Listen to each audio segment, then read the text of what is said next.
Welcome to Echo Tales. Some secrets hide in plain sight, etched into familiar smiles or unspoken silences. This is the story of a man who watched his world crumble from the shadows, and how the act of locking a door became an unexpected key to freedom. The sound of laughter carried through the thin glass of my truck's window. It wasn't just any laugh. It was hers, Anna's, my wife. But the problem was, she wasn't laughing with me. From across the street, parked in the shadows outside a neon-lit bar, I watched her lean too close to a man I didn't recognize.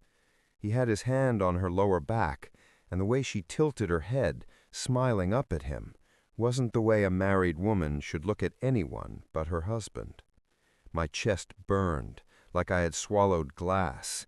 My fists gripped the steering wheel until the leather groaned under the pressure. Every instinct in me screamed to storm inside, drag her out and demand answers. But I didn't. Not yet. I wanted proof. I needed to know just how far this betrayal went. Anna hadn't been the same for months. She started going out with friends more often, dressing up in ways she hadn't for years. Her phone suddenly had a password. Her laughter when she texted was never shared with me, and intimacy between us had dwindled to almost nothing. I told myself it was just stress. Maybe I'd been too focused on work. Maybe I'd missed the signs. But sitting there in my truck, watching her with that man, I realized denial had been protecting me from the truth I was about to face head-on. I didn't wait for her to come out with him. I drove home, parked in the driveway, and sat in the crushing silence of our house.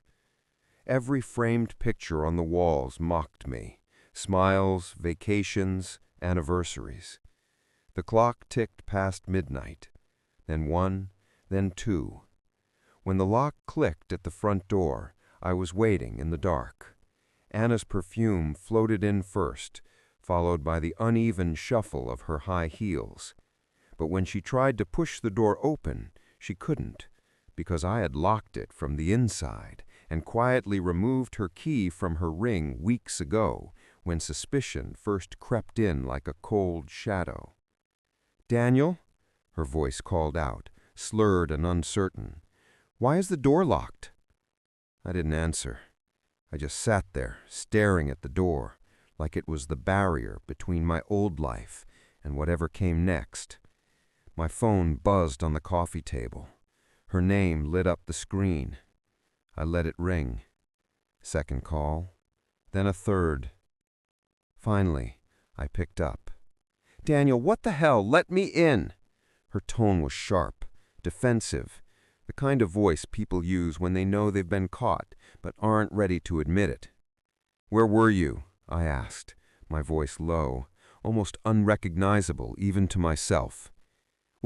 With friends," she stammered. "Why are you acting crazy? It's late. Just open the door." "Which friend, Anna?"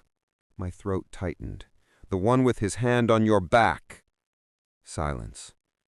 Only the muffled bass from a passing car filled the vast, sudden gap between us.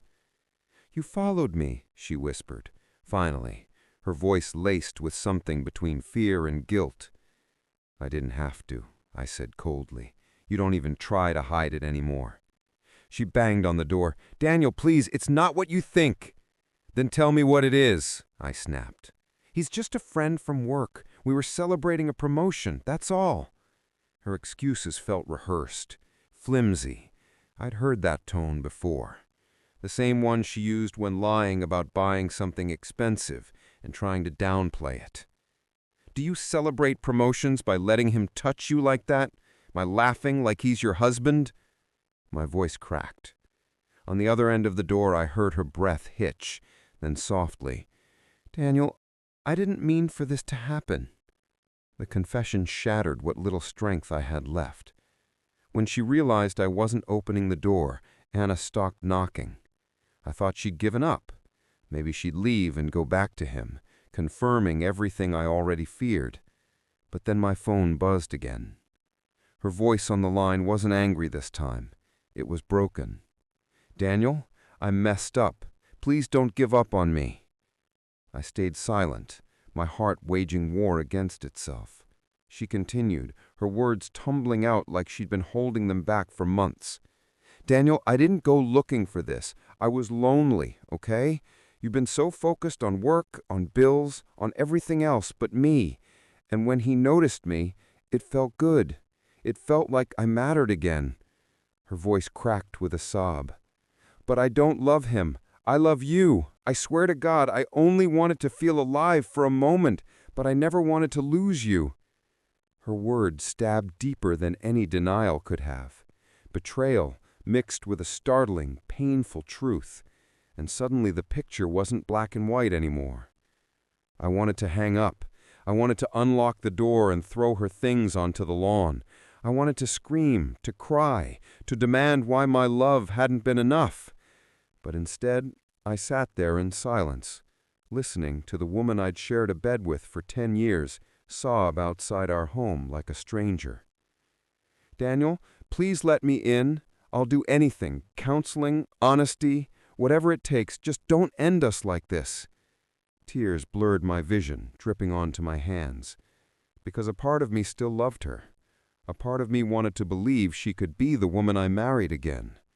But another part, the deeper, angrier part, knew that trust, once shattered, never fully returns. I don't even remember standing up. One moment I was sitting there, phone in hand, and the next I was staring at the locked door.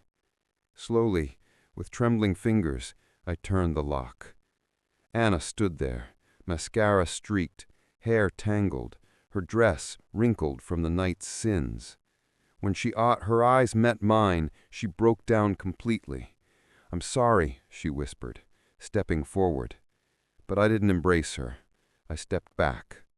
"Don't," I said firmly. "You don't get to touch me right now."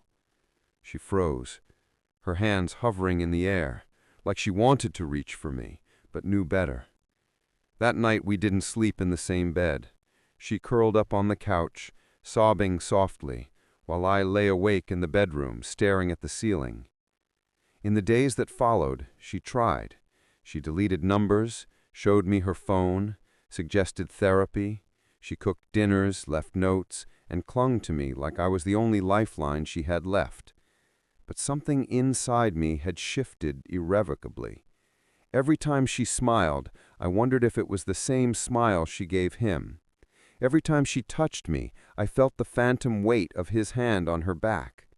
Trust wasn't just broken, it was buried under layers of suspicion and pain.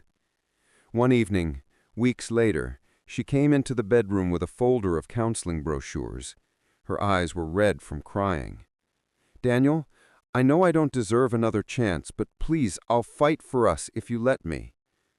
I looked at her, really looked at her, the woman I'd loved for years, the woman who betrayed me, and I realized something painful but ultimately freeing.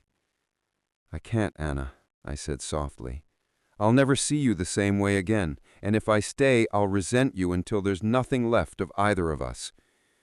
Her face crimpled, and she sank to the floor, sobbing.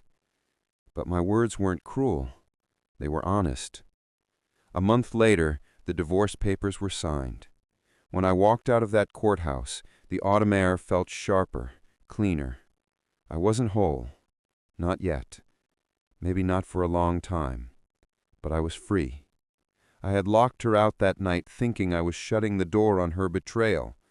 What I didn't realize was that I was also unlocking the door to my own future.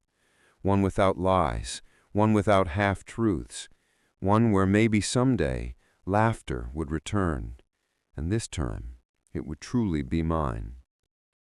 A powerful narrative of shattered trust and the difficult path to reclaiming one's life. What are your thoughts on Daniel's decision? Do you believe some betrayals are truly unforgivable? Share your perspective in the comments below. And if this story resonated with you, like, subscribe, and join us again here on Echo Tales, where every whisper leaves a lasting mark.